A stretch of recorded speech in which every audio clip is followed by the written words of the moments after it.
carry. Any changes to the agenda?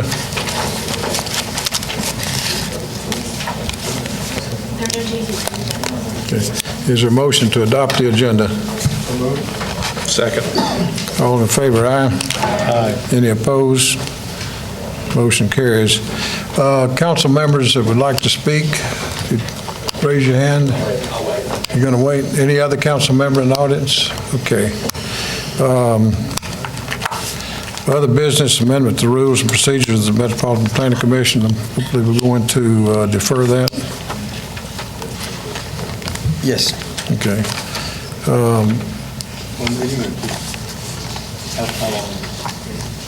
If I could suggest 2-meeting deferral, give us an opportunity to set up the work session. Yeah, we will have a work session on that. We'll defer it then 2 meetings. So I'd like to have a motion on that deferral. Motion and a second, if you would. Motion and a second for deferral with a work session, and that would be 2 meetings from now. All in favor? Aye. Any opposed? That motion carries. Nashville Next update. Catherine, you doing that? Yes, I am. Hello. I just wanted to give you a brief update on what we're doing to implement Nashville Next now that it's been adopted. So I know all of you know this well, but for people just tuning in, Nashville Next is a plan created by Nashvillians that will guide how we grow, and where we grow for the next 25 years. It's built on our community's vision to ensure opportunity for all, expand accessibility in terms of transportation, but also access to broadband, open space, civic engagement. Championing the environment, improving education, and just being Nashville.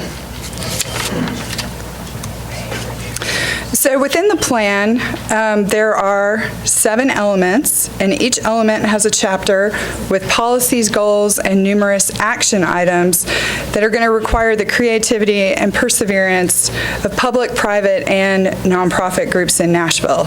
So there are 341 actions, and this is a 25-year plan, so it's going to take a while to get through that list of actions. But just briefly, what we're working on now. So many dozens of partners worked with us. Private and nonprofit sectors helped us create the Nashville Next plan. So now we're assisting some of those partners in creating their own plans. The Metro Transit Authority is currently updating their master plan. And then the Metro Parks Department will be updating their master plan starting this fall. And the Music Row study. The National Trust has been completing their inventory of architecturally and culturally significant sites, and then our staff will help that community envision how they want to change or preserve things in the future. Yes? Do you know, is there an estimated time when that might be coming? I think the beginning of October is when they plan to release their results, and then we would pick up the end of October. Also, working on the capital improvements budget, finding the resources for implementation is critical.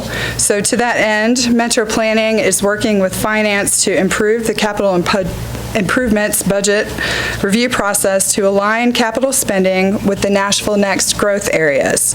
That'll promote long-term planning, increasing transparency, and identifying opportunities for efficiency. The review of the capital improvements budget process will include overlaying capital needs with the planned growth areas to see where we can find greater efficiencies. For example, perhaps co-locating Metro services into one building or a campus, or working on street projects at the same time as we're doing underground water and sewer improvements. So we're also working on housing affordability tools. We have a deadline to present tools to the council, but even before that happened, the Planning Commission was working on this issue on how to address our city's need for affordable and workforce housing, and tools can range from inclusionary zoning, sustainable funding for the Barnes Housing Trust Fund, capacity building for Nashville's affordable housing providers, and just continuing to improve the overall supply of housing. Also, we'll be doing a review of our Tier 1 centers shown on the Nashville Next concept map, and we'll be determining what zoning they need, but also what coordinated investments each center might need to support additional growth. So coordinated investments could be a combination of things listed here, such as sidewalks, parks, transit, so that we can help manage growth and be successful and vibrant mixed-use centers. And also, we're working on incorporating Nashville Next into staff reports, perhaps updating the critical planning goals with the guiding principles, developing outreach and communication strategies, processes and tools for implementation beyond the planning department with those other partner agencies, seeking grants to support implementing the action items, and then finally an annual report and update of where we are in completing the action steps. And our first report is expected in a year. Thanks.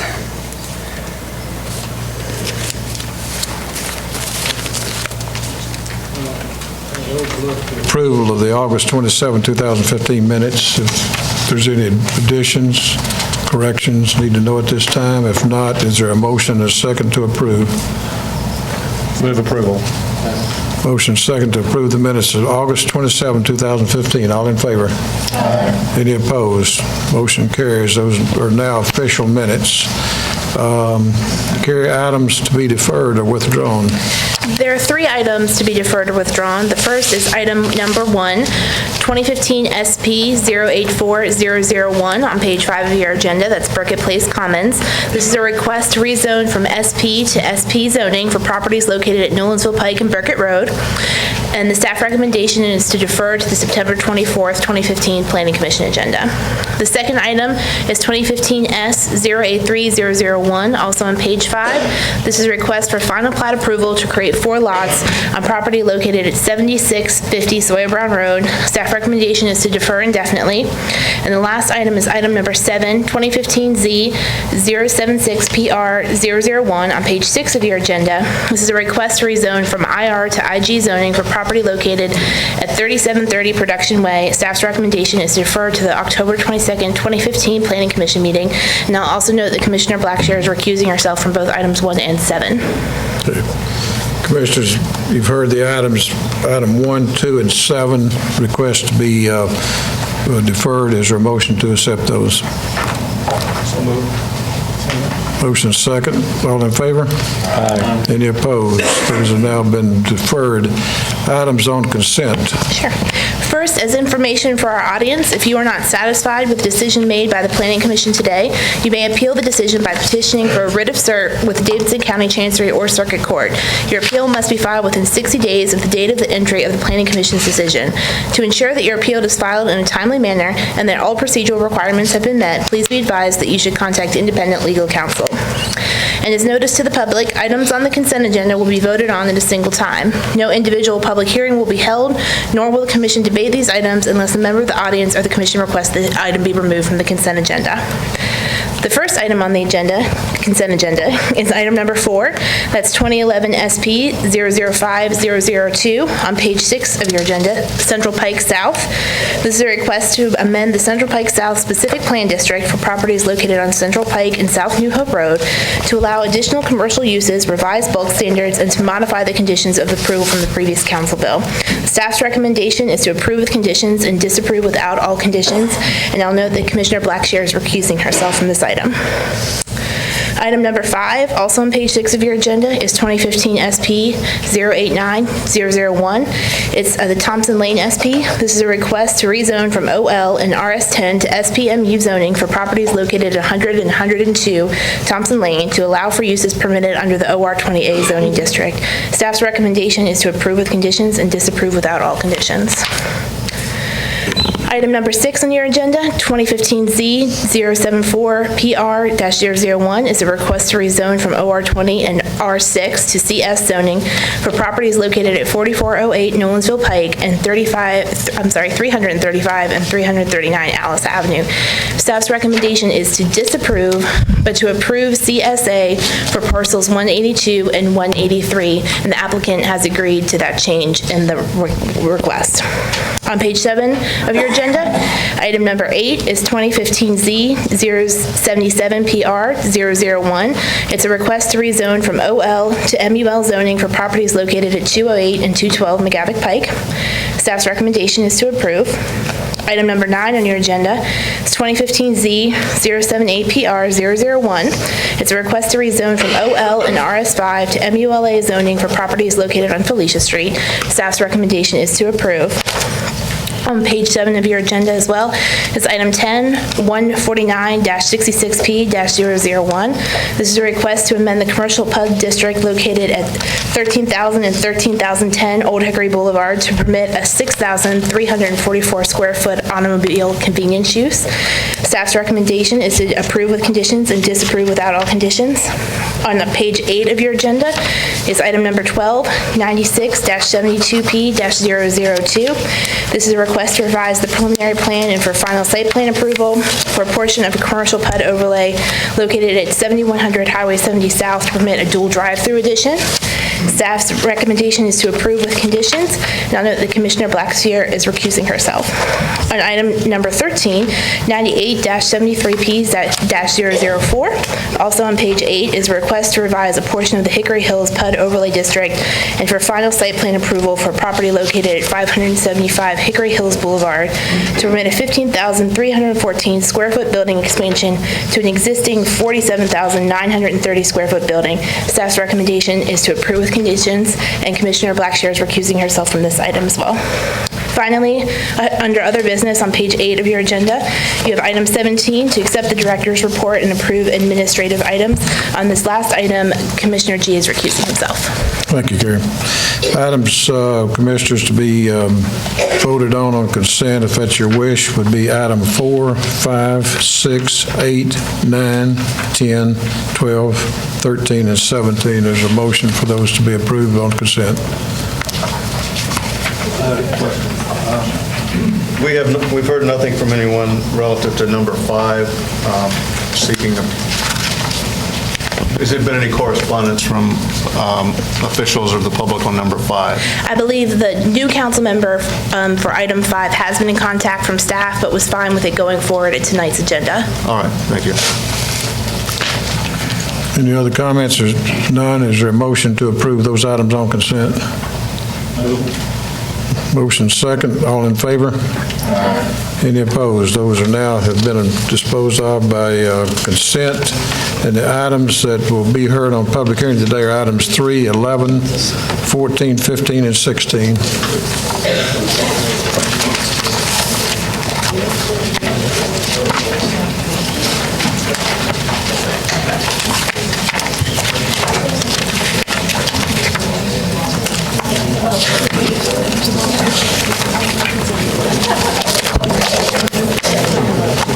Is there 14, 15, and 16?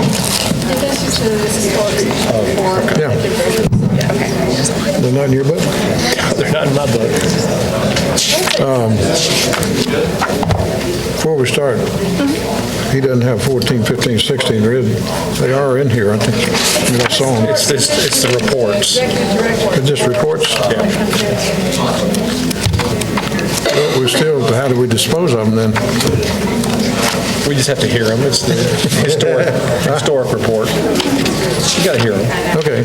Yeah, we'll just go. Okay. You just don't have them in yours, right? Well, that's this. Okay. Maybe I'd have made some up. Okay, we're ready. All right. This is item 3 on your agenda, Welch property. This is a request to create 3 lots on property located at the southeast corner of Richland Avenue and Craighead Avenue. The staff recommendation is to approve.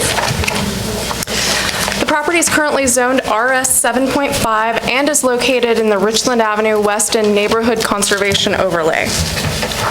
The plat proposes 3 lots. All lots are oriented toward Richland Avenue, and access to all lots is via a joint access easement at the rear of the property that will serve as a joint access, as a private alley. The site is served by existing sidewalks. The request is considered an infill subdivision, and as it's located in a neighborhood conservation overlay, the subdivision is reviewed against the criteria in Section 3-5.4 of the subdivision regulations. And the criteria is as shown on the screen. The first, it has to be in a designated historic district. This is in a historic zoning overlay. Second, must meet the zoning code, which the subdivision does. The third, it needs approvals from all reviewing agencies, which all agencies have recommended approval. And the Historical Commission does need to give a recommendation, and they have recommended approval of the subdivision. As the subdivision is consistent with the subdivision regulations, staff recommends approval. Okay, thank you. This item is open for public hearing. The applicant will be allowed 10 minutes.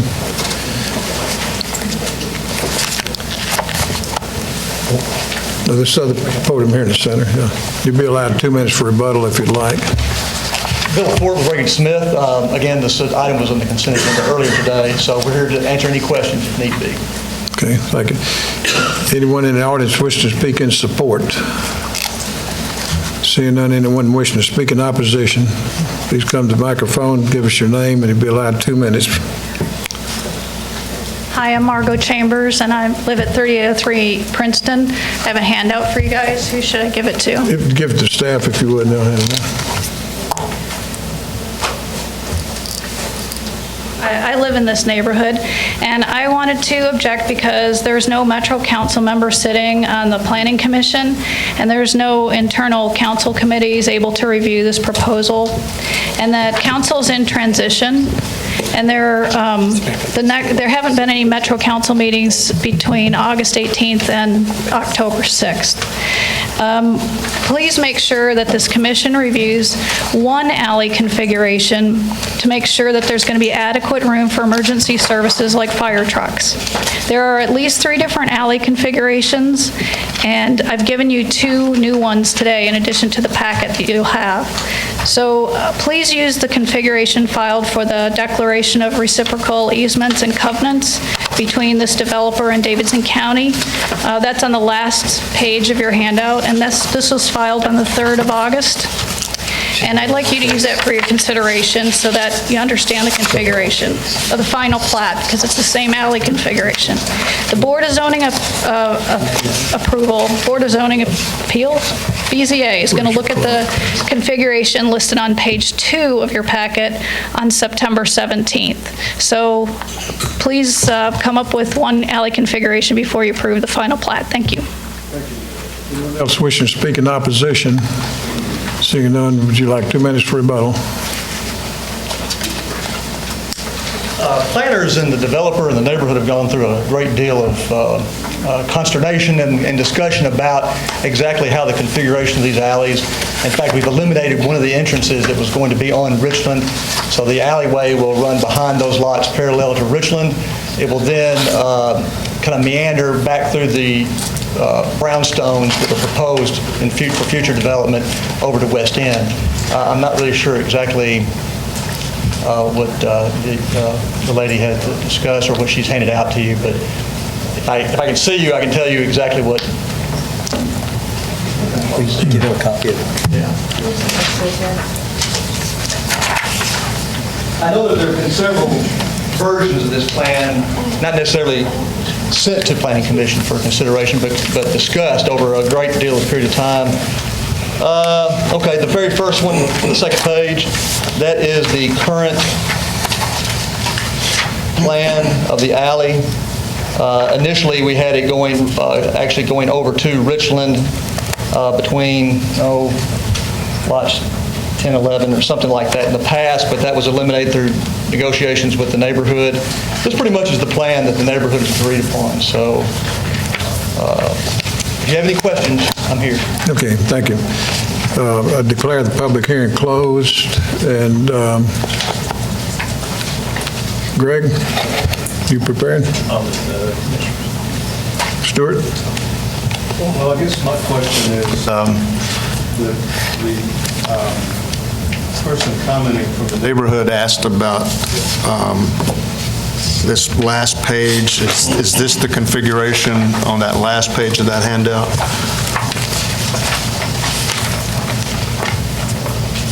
That is not. That is not. You can line that. Well, since you've still got a little bit of time, if you could look and see if any of these are what we're looking at. The page 2 is the current configuration.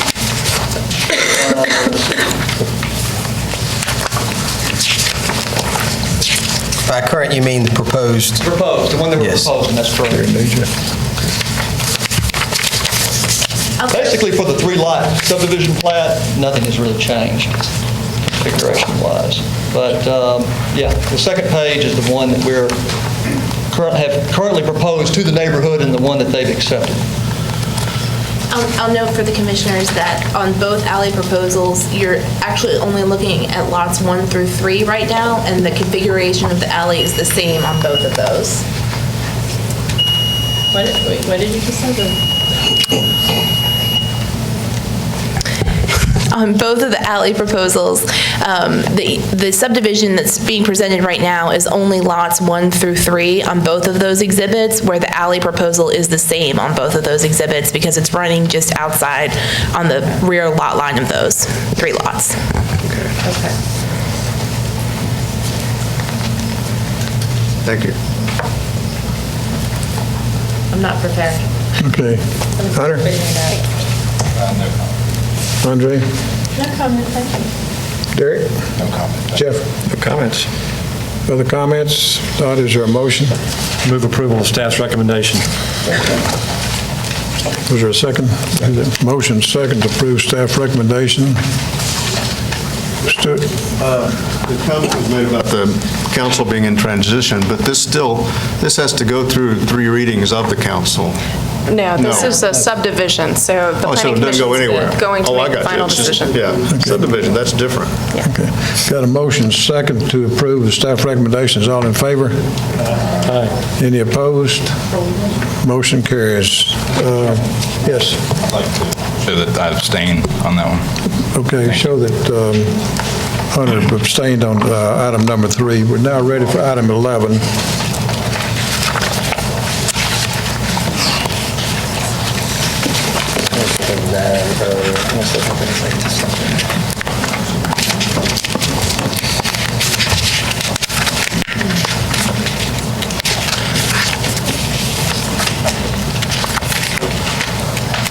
Good afternoon.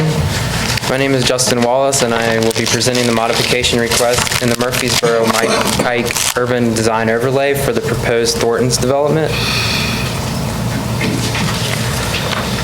The proposed site is located at the intersection of Murfreesboro Pike and Mountain View Road. 3 UDO modifications are being requested for this development, including the front yard setback, the allowable signage area for a monument sign, and the building perimeter landscape requirements. The staff is recommending approval with conditions for the request for modification of the front setback and the request for modification of the perimeter landscape strip, and disapproval for the request for modification for additional signage area. The existing zoning designation is commercial services within the Murfreesboro Road Urban Design Overlay, and the policy is T3 Suburban Mixed Use Corridor. The first modification request for the front setback is to increase the maximum setback of 80 feet by an additional 68 feet. The UDO requires a maximum setback of 80 feet as indicated by a red dashed line in the slide. The proposed front setback is 148 feet as indicated by a solid red line in the slide. The staff recommends approval of the requested modification to the front setback. The request is in keeping with the intent of the UDO to foster suburban development along Murfreesboro Pike that is pedestrian-friendly while still accommodating for the market needs of high-quality suburban development. The proposed site plan is well landscaped and has a network of sidewalks to allow pedestrians to walk safely through the site. The proposal has 2 direct sidewalk connections to the building, one from Mountain View Road and one from Murfreesboro Road. The second modification request for signage area is to increase the maximum display surface for a monument sign from 48 total square feet to 79.9 total square feet. The approximate locations of the monument signs are shown in the red in the slide. Staff recommends disapproval for the modification request for additional signage area. The request for the modification of the signage area does not meet the intent of the UDO to reduce the amount of commercial signs and area per sign. Therefore, this request is not supported by planning staff. The third modification request for the parking setback affects the area shown in red in the slide. The UDO requires a minimum 8 feet of separation in order to accommodate a sidewalk and planting area. The modification request would keep the 8 feet of separation but remove the perimeter landscape strip around the building and expand the sidewalk the entire 8 feet. Staff recommends approval to the modification request. The intent of the UDO parking setback requirement is to separate the building from the parking by 8 feet. The placement of the wider sidewalk between the building and parking spaces still meets the 8 feet requirement, but creates a more durable condition versus a planting strip, which requires more maintenance and would be less likely to sustain the high pedestrian traffic associated with this development. In conclusion, staff's recommendation is to approve the front setback and perimeter landscape strip modifications with conditions and to disapprove the request for modification for additional signage area. The conditions of the approval are that all signage must comply with the signage area standards outlined in the UDO, and that this recommendation in no way signifies a final site plan approval or a signage plan approval. The applicant must apply for a separate final site plan and signage permit. Thank you. This item is open for public hearing. The applicant will be allowed 10 minutes to make your presentation. And you can hold 2 back for rebuttal if you like. Good afternoon, Commissioners. My name is Andrew Zazowski, here representing the owner, Stephen J. Cozy. I'm an employee of Thornton's. We have a contract to purchase this property. We concur with staff's report and their recommendation for approval. Here to answer any questions if you have them. My name is Zach Dufour. I'm with Kimley Horn & Associates. We're the civil engineers on the project. And again, as Drew mentioned, we agree with the 2 recommended approvals and are also in agreement with the 1 disapproval. We will keep within the signage required in the UDO, and we'll answer any further questions. Okay, thank you. Anyone in the audience wishing to speak in support? Anyone in the audience wishing to speak in opposition?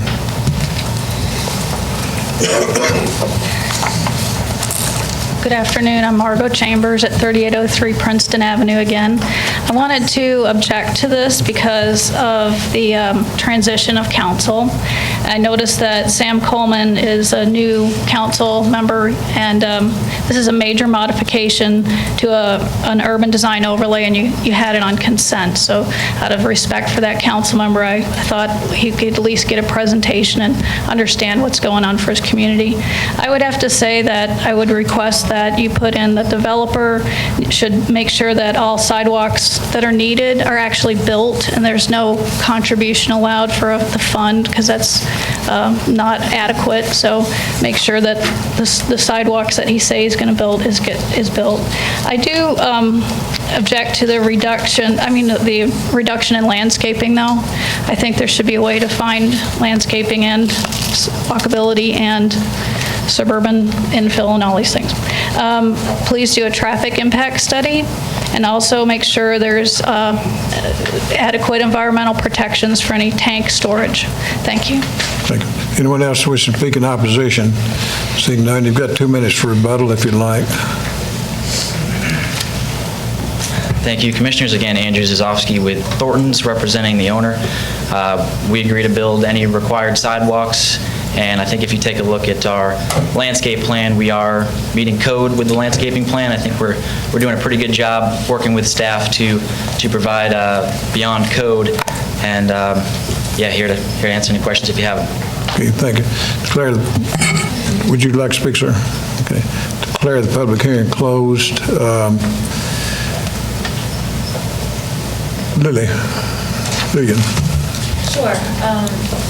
I have a question, I guess, of Doug or Carrie about just to respond to the opponent's comments about this not being fair because it's not going to be presented to the new council member. Can you just address that?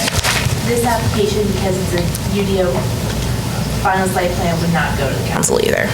Okay. That's all I had. Did I fail to call on you a while ago on item 3? No, I wasn't here. Okay. Yeah. Sorry. I didn't hear from you, and I thought, well, maybe I I have no comment. I skipped over the minutes, so I could have skipped over you. I'm sorry. Jessica? No comment. Stuart? I'd just like to say that I'm glad to hear that this is going to be, the sidewalks are going to be built. I think we need to do some serious thought about how we're doing sidewalks and when we're allowing them not to be built for a contribution. That's for the future, and they've agreed to do it here, so it's not an issue, and I'm in favor of this proposal. Greg? Jeff? No comments. Derek? No comments. Andre? I have to say one question, more for the public's understanding of the setback, that the way we're describing is it alleviates the lack of connection with the streets to the network, and could you just explain how that what that does by changing it from, I mean, I'm assuming we would have normally said the building is sort of where the pumps are and the pumps would be where the building are. So could you explain how that, by swapping that and letting the building be farther back would alleviate that problem, please? What I mean by alleviating the connection is because they've proposed sidewalks, they've alleviated the disconnection from Murfreesboro Pike, so they've created a walkable environment by having the connection to Mount View and both Murfreesboro Road. Okay, thanks. Hunter? Any other discussion? If not, is there a motion? Move approval of staff recommendation. Second. Motion second to approve of staff recommendations. All in favor? Aye. Any opposed? Motion carries. Item 14 is historic. Hunter, you have anything from? Okay. Item 15, Parks, Recreation, Greg? Nothing. Nothing? An executive committee? Presentation. Item 16, executive committee has not met, so there is no report. Any other comments from any of the commissioners that they'd like to say before we adjourn? Well, if you don't mind, Chairman. Go ahead. You'll notice it you'll notice on the director's report that over the last 3 weeks, we've had 3 resignations in our department. They've been from Design Studio, they've been from Land Development, actually 2 from Land Development. And so the changeover in our department continues to happen at a pretty extraordinary rate. And I know that Andre brought up during our retreat how this commission can help us in the future. And to the degree that y'all can continue to be advocates for this department with the next administration that we'll know of in moments, we would greatly appreciate that because we are both struggling to maintain the staff that we have, and I think it's a tribute to the department that we have staff that's wanted in other departments. Melissa's going over to historic, and David's going over to finance, and so other departments are stealing our employees, but some of our employees are also Brenda going into private practice. And some coming back. And some coming back, that's right. We've got Brandon back, and he's over there, and that's a huge asset. That's almost like getting 10 people back. But we do want y'all to understand that we are stretched pretty thin right now, and we appreciate y'all being advocates for us in the future. Thank you. Any other comments? You be here next time, Andre? Okay. Thanks, everybody.